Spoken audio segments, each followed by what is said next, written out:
What's up, guys? Non-Olympic weights trials happened last weekend. Let's talk about it. I miss talking to you guys on Flow. I used to, get, we'll say 4.5 hours a week, and now I'm making a few videos so I can get the thoughts out of my head. I had so much fun watching them. The weights were, it kind of, everyone gets jammed into 4 weight classes, right? Because normally you have 10 weight classes. 6 of them were competed at for the Olympics, so you have 4 left. And essentially, anyone who didn't make that team, right, because there's only 6 of them, there's only 1 guy per weight, kind of jammed into these weight classes. A couple people, like, say, Jason Dolph retired, but, you had 74 kilogramers like Burrows and 86 like Marsteller and Dieringer jamming into a singular 79 kilogram weight class. So it makes these weight classes super, super, super tough. Okay, let's start from the beginning. The story of 61 kilograms. Although Vito won, the story is not Vito, the story is Marcus Blaze. This kid's freaking good. He's so good. He beat Seth Gross, Nashawn Garrett, Dayton Fix, and then he lost to Vito in the finals. And this is why I made this video. My words are aging even better to you guys. I made the video a few weeks ago. Everyone was panicking after the Olympics. Like, don't panic. Our team is going to be better than ever moving forward. We have U17s, we have U20s like Marcus Blaze, who made the freaking, he beat 3 guys who were in the NCAA finals, 2 NCAA champions, to make the finals of this tournament. It's ridiculous. His first match with Seth Gross, it was a lot of fun. You should go watch it if you missed it. He actually had to come, and this guy's clutch, he had to come from behind, which he did in 2 matches. He had to come from behind and get the win at the end. He actually got 2 turns off of a leg attack at the, in the last, we'll say 30 seconds of the match to win that match against Seth Gross. That was a really fun one to watch. He kind of really totally shut Nashawn Garrett down. And if I have to say, what is Marcus Blaze best at? His baseline head-hands defense from outside attacks is, dude, it's second. He's so good there. He's real. I mean, he pretty much shut Vito down. Vito really only got to his leg, I think, once per match. Dayton didn't touch his leg.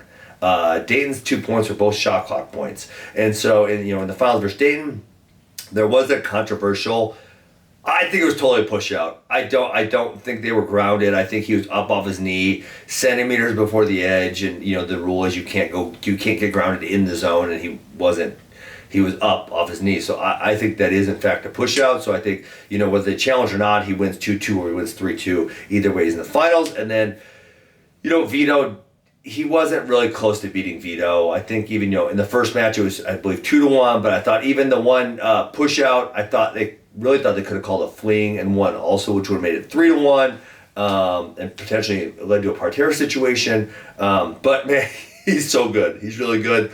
Vito won the world title last year in this weight class. I would venture to guess he's the favorite. There'll probably be a tough representative from Japan. There'll be a tough representative from Russia. But I'm picking Vito to win the world championship again at 61 kilograms. All right, 70 kilograms. Hey, this term was kind of the story of the old guys. Old guy, James Green. Shout out Birmingham Hip Club. James Green got a new hip just like me, and it made him look better than ever. He looked great. James, you look so good, buddy. It was good seeing you out there. He wins the tournament. He beats Alec Pantaleo. The first match was a crazy little whizzer chest-to-chest sequence in which he kind of hip toss. I guess we'll call it the hip toss. It's not exactly what it was. It was kind of a weird sequence. Hip toss and then gets a leg lace and finishes the match quick. Second one was a grinded out 2-1 over a very good Alec Pantaleo. I think James Green has won, I believe, 3 medals at 70 kilograms. I see him coming home with another one at the World Championships. The other story of this weight class, again, young guys.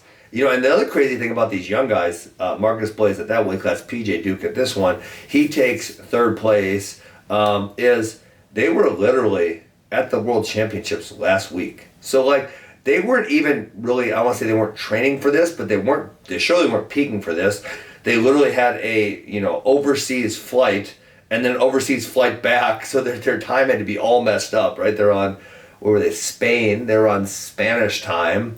And my brother went there, and I know it's not even, they were in a small town in Spain, so it's not even a direct flight. I'm sure they had to take multiple flights to get back to wherever they're getting to, and then again traveled from wherever they're from to Nebraska. So I think you probably have a hard argument saying that they were at peak form, and they're still doing this well. It's freaking crazy. All right, 79 kilograms. I think this is the best weight class in the tournament because, again, you have all those guys jammed into one weight class. So I mentioned Burrows, Marsteller, Dieringer. You also had Wick. You also had David Carr, Keegan O'Toole, Levi Haynes. Levi Haynes, I'll tell you guys, I turned on his first match versus Jordan Burrows. I didn't recognize him. He was that much bigger than he was last year. I'm like, who's Burrows wrestling? And I had to look at the name. Oh, shit, that's Levi Haynes? Like, that doesn't look like the same person as it did last year. So, quarterfinals, Burrows beats Haynes. Keegan actually beat David Carr relatively convincingly. There was actually, he could have got a 10-0. I don't know why they stopped a quad pod sequence relatively late, a stalemate really quick, which I was like, dude, it was 8-0. And if he would have scored 2 there, it would have went 10-0. I really don't know why they stopped that. Either way, he got the win there. Keegan does, unfortunately, lose to Levi Haynes on the backside. And then David Carr advanced to third place match by a forfeit over Dieringer because Dieringer, he retired. Oh, sorry, I should finish that. And then Carr beat Levi Haynes in the third place match. So that was like a triangle where Keegan beat Carr, Haynes beat Keegan, Carr beat Haynes. And all of them were actually like not super close. I think all of them were 5 or 6 point wins. So on the other semi, Jordan Burrows beats Alex Dieringer. Alex Dieringer retires from wrestling. I think everyone thought that this was going to be his last one going in. I actually am curious about, honestly, Burrows and Chance. Burrows makes his 12th team, I believe. And he looked better than he has in a while. Now, he didn't have to wrestle Kyle Dake or Jason Nolf, which is probably helpful to him. But if you look at it in the last 2 trials finals, 22 and 23, he's wrestled Chance Marsteller. He absolutely looked better this year against Chance than they did either of the 2 previous years. So 2 years ago, he lost 1 and won 2. Last year, he won 1 and lost 2 against Chance to not make the team. This year, he won 2 and lost 0. And the score was not dominant, but I would say relatively dominantly. He looked better than he has in a long time. I don't know that he's the favorite going into Worlds. I'm sure Russia's going to have a good representative, as is Iran. I don't know who else will be showing up there because I'm not an expert. I'm going to talk about that in another video about how I would love to be an expert in international wrestling and who each team has, but because there's not enough competitions in the season, we don't get to see all these people. So I'm going to talk about that in a different video. 92, again, return of the old guys. So if you go between Green, Burrows, and Taylor, these guys have made like 30 world teams or something insane, right? So this one there was rumors of it. I actually thought it was probably untrue rumors. They did not talk to David himself. But, he took the job at Oklahoma State. So he takes the job at Oklahoma State and, I thought, hey, okay, well, he's done with this competitive career, and he decides to come out of retirement, wrestle at 92, and he's actually sitting, Zahid is sitting on the tournament because Zahid was a bronze medalist last year, and he looks great. He smashed his first 2 guys. The Trent Hidley match, that was fun, and Trent Hidley's really good.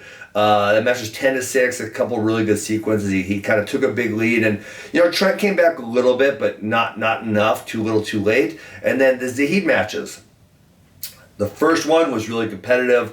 Zahid hit a really slick duck under to take the lead in match 1, and then David responded almost immediately with a takedown of his own to take the lead back, and then continue to have the lead and kind of shut him down at the end. And then match 2 was really not competitive, and that was something we saw in the 22 trials. Is match 1 was really competitive, and match 2 was non-competitive. So I also said this in the video last week, is that I thought this team, the 4 non-Olympic weights for America, are going to be really, really, really good.